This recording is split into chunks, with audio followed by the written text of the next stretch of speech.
Hello everyone, देखिए velocity time graph से related ये दो क्वेश्चंस हैं हमारे पास, इनको देखते हैं। देखो बड़े इंपॉर्टेंट है और बहुत अच्छे भी हैं। देखो क्या कहता है, चूज़ द ग्राफ।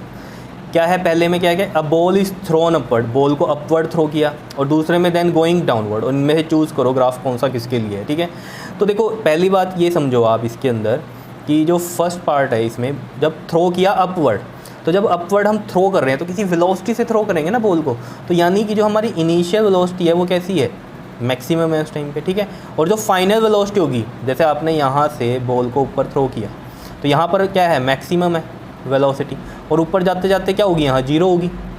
जीरो होगी या नहीं होगी, तो फाइनल क्या होगी, यहाँ ज़ीरो हो गई। तो यानी कि ये ज़ीरो हो गई फाइनल वेलोसिटी। समझ पा रहे हो बात को? ऑब्वियस सी बात है, बॉल नीचे आएगी ना, ज़ीरो होएगी वेलोसिटी तभी तो ऊपर जाना रुकेगी, उसके बाद नीचे आएगी। क्लियर है बात? तो पहले का तो ये बन गया हमारे पास कि u मैक्स होगा और v ज़ीरो होगा। अब सेकंड की बात करते हैं। इसमें कह रहा है गोइंग डाउनवर्ड। अब डाउनवर्ड जब आएगी, ये मान लीजिए इस इधर से आ गई है ऐसे डाउनवर्ड, तो जब इधर से ये ऐसे आई है, समझ रहे हो, तो अब इसकी ये वाली इनिशियल बन गई, क्योंकि अब ये सेकंड केस हो रहा है ना स्टडी, तो ये इनिशियल बन गई, u ज़ीरो है इसमें इनिशियल। और यहाँ पर मतलब ग्राउंड से टकराने से थोड़ा सा पहले फाइनल क्या रहेगी, इसकी मैक्सिमम रहेगी। क्या इतनी बात क्लियर है या नहीं है बताओ? या इंक्रीज़ रहेगी, क्या रहेगी, या फिर आप बोलोगे इंक्रीजिंग में रहेगी, इस तरीके से आप बोल सकते हो। तो u इसमें क्या रहेगा, ज़ीरो रहेगा, और जो फाइनल आप कह सकते हो वो क्या बोल सकते हो, इंक्रीजिंग में रहेगा, इंक्रीजिंग रहेगी। ऐसे धीरे धीरे धीरे धीरे बढ़ेगा ये, क्योंकि वेलोसिटी आपको पता है नॉर्मली इंक्रीज़ करती है ऊपर से कोई भी चीज़ गिरती है। तो एक्सेलरेशन क्या रहता है उसका, 9.8 रहता है, कॉन्स्टेंट रहता है। लेकिन कांस्टेंट एक्सेलरेशन में क्या होता है, यूनिफॉर्मली एक्सेलरेटेड मोशन होता है ये, यानी कि इसके अंदर क्या होगा, आपके पास वेलोसिटी इक्वल अमाउंट में इंक्रीज़ करती है, 5, 10, 15, 20 इस तरीके से। तो इंक्रीजिंग में रहेगी ये। ठीक है, तो देखो ये जो आपको समझाने का मतलब यहाँ पर क्या था कि आप ग्राफ को अब देख सको। देखो अगर हमें पहला देखना है, यू मैक्सिमम है, इनिशियल वेलोसिटी क्या है उसकी, मैक्सिमम है, तो यहाँ इनिशियल वेलोसिटी तो ज़ीरो है, ये तो कैंसिल हो गया। इसको देखो ज़रा, इसमें अगर हम देखें ये मैक्सिमम है इनिशियल वेलोसिटी, क्योंकि ये ऐसे आ रहा है, ठीक है ना, ऐसे आ रहा है, तो मतलब क्या हो रहा है, स्पीड कम हो रही है, वेलोसिटी कम हो रही है। और हमारी भी हमने क्या कहा, जब ऊपर फेंका हमने तो वेलोसिटी कम होती है, पहले ज़्यादा होती है और फिर कम होती होती जीरो पे हो जाती है। तो वही चीज़ यहाँ हो रही है, देख लो, ये हमारा क्या होता है, जीरो होता है, तो ये ज़ीरो हो गई, और ये क्या है, मैक्सिमम है, तो यानी कि मैक्सिमम थी ये यू, और फाइनल क्या होगी हमारी ये वाली वी हो गई, ज़ीरो। तो यानी कि ये ग्राफ ओके हो रहा है, बाकियों को तो देखने की ज़रूरत है ही नहीं। समझ रहे हो बात को या नहीं? आ रही है, क्लियर हो रही है चीज़ या नहीं? दोबारा समझ लो, उसने जब हमने ये चीज़ बोली अपवर्ड वाली, तो हमें पता है इनिशियल वेलोसिटी क्या है उसकी, मैक्सिमम। मैक्सिमम यहाँ यही बन रही है ग्राफ में, और फाइनल क्या हो रही है, ज़ीरो, तो फाइनल ज़ीरो यही हो रही है। और हमें पता है स्पीड डिक्रीज़ कर रही थी, क्योंकि ऊपर जा रही थी तो ज़ीरो हो रही थी, तो डिक्रीजिंग का यही ग्राफ होता है। क्लियर है? अगली बात पे चलते हैं। कहता है गोइंग डाउनवर्ड। डाउनवर्ड की बात में हमने क्या कहा, इनिशियल जीरो है और फाइनल जो है इंक्रीज़ कर रही है। तो इनिशियल जीरो, ये ठीक है, इनिशियल जीरो है, और फाइनली क्या कर रही है, वो इंक्रीज़ कर रही है। ठीक है, इंक्रीज़ कर रही है। लेकिन अब ये ग्राफ मैं क्यों नहीं ले सकता, बिकॉज अब डायरेक्शन जो है वो अपोजिट है। अब ये वाली डायरेक्शन हमने ले ली है, मैक्सिमम वाली और ज़ीरो वाली, ये वाली पॉजिटिव के केस में, पॉजिटिव है ना ये ऊपर का एरिया, और नीचे वाला नेगेटिव होता है। ठीक है, तो यानी कि ये वाला तो अब बन नहीं सकता, क्योंकि अब क्या हो रही है, वो दोबारा लौट रही है। जैसे डायरेक्शन पहले ये थी, अब डायरेक्शन ये है, समझ रहे हो ना, अपोजिट डायरेक्शन है, तो ये वाला ग्राफ तो आ ही नहीं सकता। लेकिन देखने में लग रहा है कि ज़ीरो है और फिर इंक्रीज़ कर रही है, लेकिन नहीं, डायरेक्शन का चक्कर है। ठीक है, फिर इस पे देखते हैं। इसमें यहाँ इनिशियल ये तो ज़ीरो नहीं है, ठीक है, ये भी नहीं हो सकता।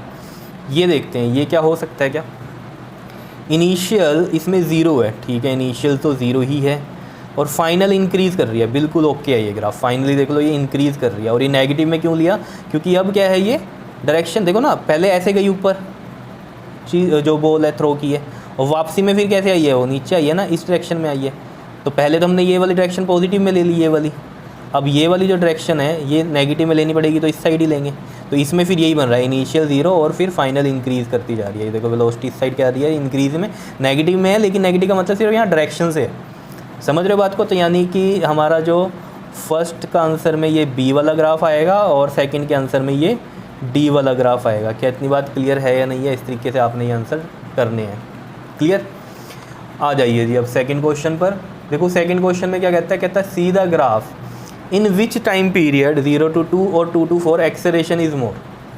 तो एक्सेलरेशन इज़ मोर की जब बात करता है वो, तो देखो इसमें आप सिंपली देख सकते हो, जैसे मैंने वेलोसिटी अपना जो पोजीशन टाइम ग्राफ वाले में बताए थे आपको स्लोप, तो वहाँ वो वेलोसिटी होता है स्लोप।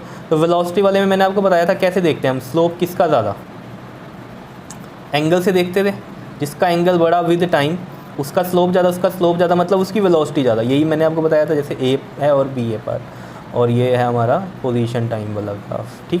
तो ये वेलोसिटी बताता है ना इसके स्लोप, तो स्लोप जिसका ज़्यादा उसकी वेलोसिटी ज़्यादा होती थी, यही मैंने बोला था। और स्लोप कैसे देखते थे हम, एंगल से देखते थे। तो यहाँ पर भी स्लोप देख लो आप किसका ज़्यादा, जिसका ज़्यादा स्लोप उसका एक्सेलरेशन भी ज़्यादा। तो देखो स्लोप कैसे पता चलेगा, देखो अगर आपको इस लाइन में कुछ डिफरेंस नहीं समझ में आ रहा 0 से 2 और 2 to 4 में, तो देखो आप इसको ऐसे करके देख लो। देखो जैसे मैंने ये स्केल लगाया यहाँ पर, ठीक है, जब मैंने ये स्केल इस तरीके से लगाया तो ये तो पूरा आगे तक जाना चाहिए था, ठीक है, लेकिन ये वाली लाइन क्या हो रही है, टिल्ट हो रही है थोड़ी सी, ये वाली टिल्ट हो रही है ये वाले पार्ट में, ठीक है। तो यानी कि ये वाला जो एंगल होगा ये छोटा होगा इस वाले एंगल से। अब आप कहोगे यार ये यहाँ बना रहे हो, ये यहाँ बना रहे हो, कैसे देख रहे हो, मैं देख तो दो पैरेलल लाइंस के बीच में रहा हूँ ना, ये एक पैरेलल लाइन है और एक ये पैरेलल लाइन है, ठीक है। कंपैरिजन पैरेलल लाइन में कोई दिक्कत नहीं होती अगर एंगल का आप कर रहे हो, क्योंकि अगर आपको पता है दो पैरेलल लाइंस हैं, ये वाला एंगल और ये वाला एंगल क्या होता है, इक्वल होता है, पता है ये नहीं बताओ, अगर ऐसे स्ट्रेट लाइन जा रही हो तब की बात है वो, ठीक है, क्योंकि वो दो पैरेलल लाइंस पे ही होता है, लेकिन तब हम बात कर सकते हैं, ठीक है। कौन से एंगल होते हैं ये जल्दी से बताओ, कॉरस्पॉन्डिंग एंगल्स होते हैं, पता है ना ये चीज़, ठीक।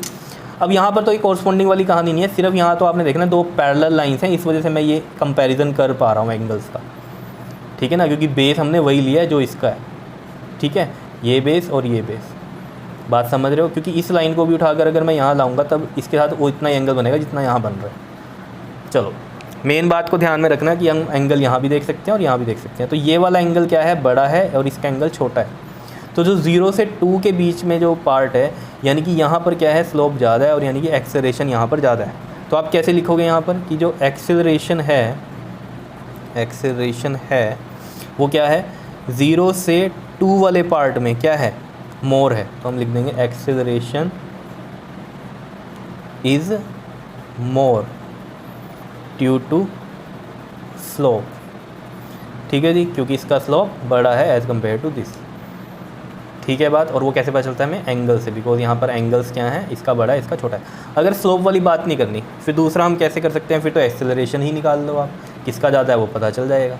समझ रहे हो बात को, देखो कैसे 0 से 2 में निकालते हैं हम एक्सेलरेशन, 0 से 2 सेकंड के बीच में जो भी ये टाइम दिया हुआ है हमें, ठीक है। अब देखो 0 से 2 की बात हो रही है, तो इसमें आपके पास वेलोसिटी कितनी है, ये वाले पार्ट में velocity final minus initial 20 minus 0 upon में टाइम कितना 2 माइनस 0 फाइनल माइनस 0, क्योंकि फाइनल माइनस इनिशियल होता है। तो 20/2 कितना हो गया आपके पास 10, अगर ये सेकंड गया ये 10 मीटर पर सेकंड स्क्वायर।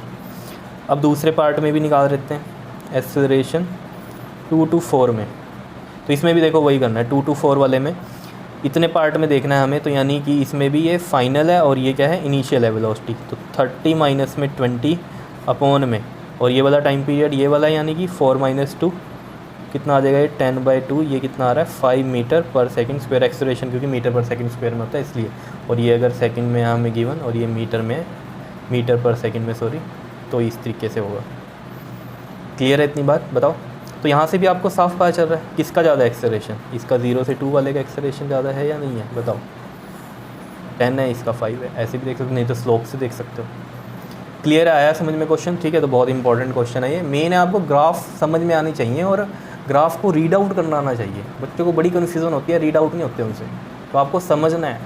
मेन दिक्कत जैसे मैंने आपको बताया था ना, वहाँ ऑब्जेक्ट एट रेस्ट की बात थी, जैसे ग्राफ बताया था पोजीशन टाइम में, जैसे पोजीशन टाइम में ऑब्जेक्ट एट रेस्ट पे ऐसे बना था, ये पोजीशन का था और ये टाइम का था, ऐसा बना था। और जब हमने वेलोसिटी टाइम की बात की तब वहाँ यूनिफॉर्म मोशन था और ये वेलोसिटी थी, ये टाइम था, उसमें ये ग्राफ बना था। तो आप कहते हैं ये रेस्ट वाला ऐसा है यहाँ और यहाँ पर मोशन वाला ऐसा है, ये क्या दिक्कत है? तो ये दिक्कत कुछ नहीं है, ग्राफ सेम लग रहा है, लेकिन यहाँ पर देखो ना, ये पोजीशन है और यहाँ वेलोसिटी है, ये फ़र्क है। पोजीशन यहाँ एक पोजीशन पे बैठा है कोई पर्टिकुलर, ठीक है, तो टाइम बढ़ रहा है, वो पोजीशन उसकी चेंज ही नहीं हो रही है, तो ये रेस्ट है। यहाँ क्या एक वेलोसिटी पर्टिकुलर है, टाइम बढ़ रहा है, वेलोसिटी वही है, लेकिन वेलोसिटी वही है तो ये कुछ तो वेलोसिटी है ना, तो इसका मतलब क्या है, वो मोशन में तो है ही है। और अगर यहाँ पर रेस्ट पे बनाना है आपको तो ये 0 है वेलोसिटी, तो यहाँ पर इसके टाइम एक्सिस के ऊपर ही आएगा वो ग्राफ। ये चीज़ें हैं समझने की, ठीक है। तो क्लियर हो रही है बात या नहीं, बताओ, आया समझ में? Okay, thank you.